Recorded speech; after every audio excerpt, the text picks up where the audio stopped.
आज का जो हमारा विषय है वो हम सब की ज़िंदगी से बहुत गहराई से जुड़ा हुआ है और इसमें तरक्की और त्रासदी के बीच मतलब एक बहुत ही अजीब सा रिश्ता दिखता है।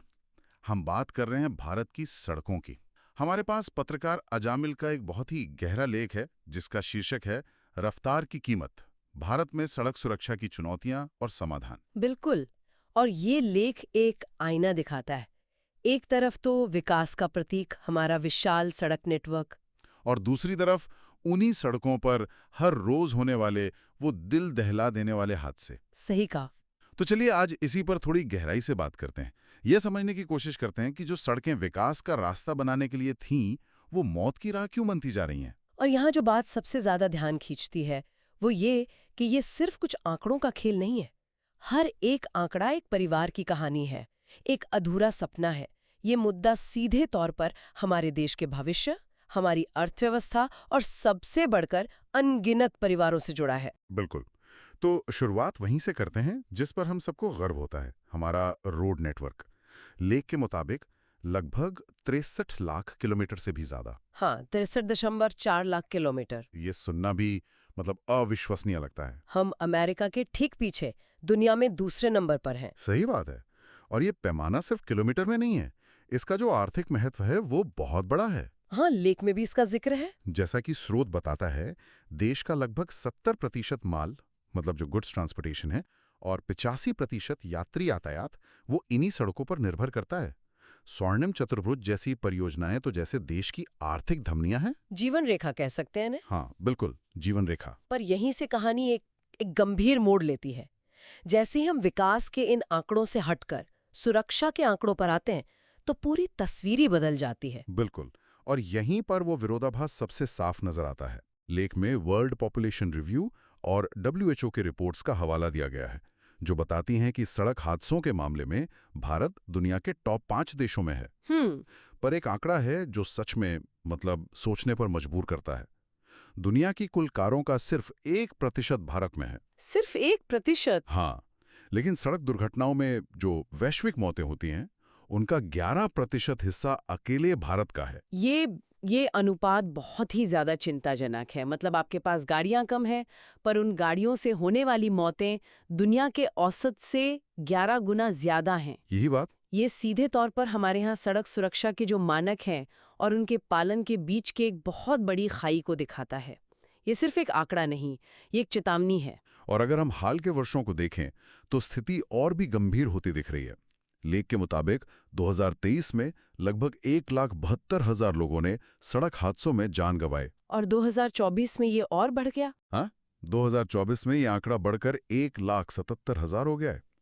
ये नंबर इतने बड़े हैं कि हम इनके पीछे का जो मानवीय दुख है उसे शायद महसूस भी नहीं कर पाते। एक और बात जहां सच में ध्यान जाता है वो है राष्ट्रीय राजमार्ग, जो कुल सड़कों का सिर्फ 2% है। सिर्फ 2%? लेकिन मौतों का कितना बड़ा हिस्सा वहां होता है। कुल मौतों का 31%। मतलब जहां सड़कें सबसे अच्छी हैं, रफ्तार सबसे ज्यादा है, वहीं खतरा भी सबसे ज्यादा है। बिल्कुल, क्योंकि जहाँ गति ज्यादा है वहाँ गलती की गुंजाइश खत्म हो जाती है। एक छोटी सी चूक भी जानलेवा साबित होती है। और लेख में राज्यों का भी जिक्र है ना। हाँ बिल्कुल। जैसे तमिलनाडु में हादसों की संख्या सबसे आगे है, तो वहीं उत्तर प्रदेश में मौतों का आंकड़ा सबसे ज्यादा है, करीब 24,000 सालाना। 24,000। जी। शायद इस पूरी त्रासदी का जो सबसे दुखद पहलू है वो ये है कि मरने वालों में सबसे बड़ी संख्या 18 से 35 साल की युवाओं की है। और ये केवल एक पारिवारिक क्षति नहीं है, ये एक राष्ट्रीय क्षति है। कैसे? अब देखिए, इसी आयु वर्ग को हम देश के डेमोग्राफिक डिविडेंड का सबसे महत्वपूर्ण हिस्सा कहते हैं।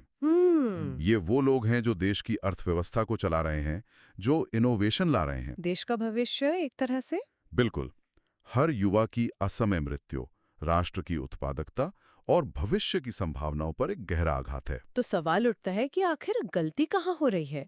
लेख में institute of research and technology education के हवाले से कुछ मुख्य कारण बताए गए हैं। और इसमें सबसे बड़ा हिस्सा वो है मानवीय चूक का। हमेशा की तरह। हाँ, तेज रफ्तार, नशे में गाड़ी चलाना और गाड़ी चलाते समय मोबाइल का इस्तेमाल। और हेलमेट और सीट बेल्ट जैसे नियमों की अनदेखी तो जैसे आम बात हो गई है। सही कहा।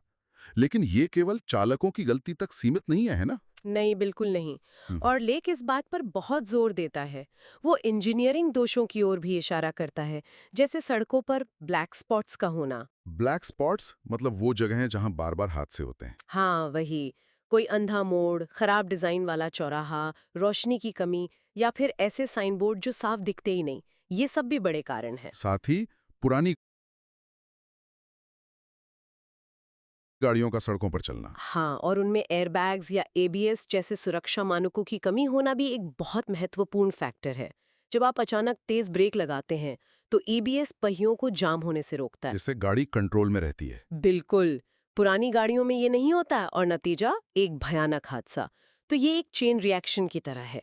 खराब सड़क, पुरानी गाड़ी और एक लापरवाह ड्राइवर। तो क्या इसका कोई समाधान है? लेक एक 4E फॉर्मूला का सुझाव देता है और जोर इस बात पर है कि इसे एक निरंतर मिशन की तरह अपनाना होगा, न कि सिर्फ एक वार्षिक अभियान की तरह। हाँ, सड़क सुरक्षा सप्ताह मनाने से कुछ नहीं होगा। तो ये 4E क्या है? पहला ई है इंजीनियरिंग, यानी इंजीनियरिंग सड़कों और वाहनों के डिजाइन को सुरक्षित बनाना, उन ब्लैक स्पॉट्स को पहचानना और उन्हें ठीक करना। मतलब इंजीनियरिंग ऐसी हो जो इंसानी गलती की गुंजाइश को ही कम कर दे। एकदम सही। ठीक है। दूसरा ई है एनफोर्समेंट यानी प्रवर्तन, नियमों का सख्ती से पालन करवाना। और यहाँ सिर्फ जुर्माना बढ़ाना काफी नहीं है। इसका मतलब है टेक्नोलॉजी का इस्तेमाल, जैसे ऑटोमेटिक चालान सिस्टम। जब लोगों को पता होगा कि कोई पुलिस वाला हो या ना हो, पकड़े जाने का चांस 100% है। तब व्यवहार में असली बदलाव आएगा। बिल्कुल। ये बहुत जरूरी बात है। तीसरा ई है एजुकेशन यानी शिक्षा। और ये शायद सबसे जरूरी भी है। और ये शिक्षा सिर्फ ड्राइविंग लाइसेंस लेते समय नहीं, बल्कि स्कूली स्तर से ही शुरू होनी चाहिए। बच्चों को सिखाना होगा कि सड़क एक साझा मंच है। हाँ, ये किसी की निजी जागीर नहीं है। जब ये हमारी संस्कृति का हिस्सा बन जाएगा, तो एक आदत बन जाएगी। मतलब ये एक पीढ़ीगत बदलाव लाने की बात है। और अब आते हैं चौथे और आखिरी ई पर, इमरजेंसी केयर, आपातकालीन देखभाल। ये एक बहुत ही समग्र दृष्टिकोण है और यहाँ इमरजेंसी केयर पर विशेष ध्यान देना जरूरी है। लेख गोल्डन आवर के महत्व पर जोर देता है। गोल्डन आवर यानी दुर्घटना के बाद का पहला घंटा। जी, अगर उस 1 घंटे में सही मेडिकल मदद मिल जाए तो कई जानें बचाई जा सकती हैं। तो इसका मतलब है कि एक पूरा सिस्टम बनाना होगा। हाँ, एक मजबूत सिस्टम, एम्बुलेंस से लेकर अस्पताल में ट्रॉमा केयर तक। ये चारों स्तंभ एक दूसरे से जुड़े हुए हैं। सिर्फ जुर्माना बढ़ाने से या सिर्फ सड़कें अच्छी बनाने से काम नहीं चलेगा। तो कुल मिलाकर अजामिल का ये लेख हमें बताता है कि सड़कें विकास की धमनियां जरूर हैं, लेकिन इस विकास की दौड़ में जीवन के मूल्य को पीछे नहीं छोड़ा जा सकता। बिल्कुल।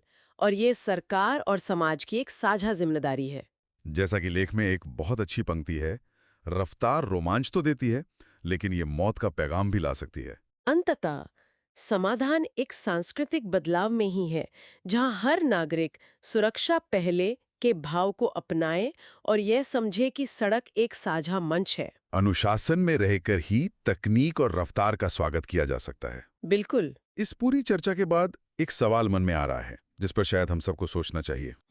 लेख सड़क पर साझी जिम्मेदारी की बात करता है। अगर हर व्यक्ति को सड़क पर अपने व्यवहार में सिर्फ एक छोटा सा बदलाव लाना हो, जो अगर सब अपना लें, तो सबसे बड़ा सकारात्मक असर डाल सकता है। तो वो एक बदलाव क्या होगा?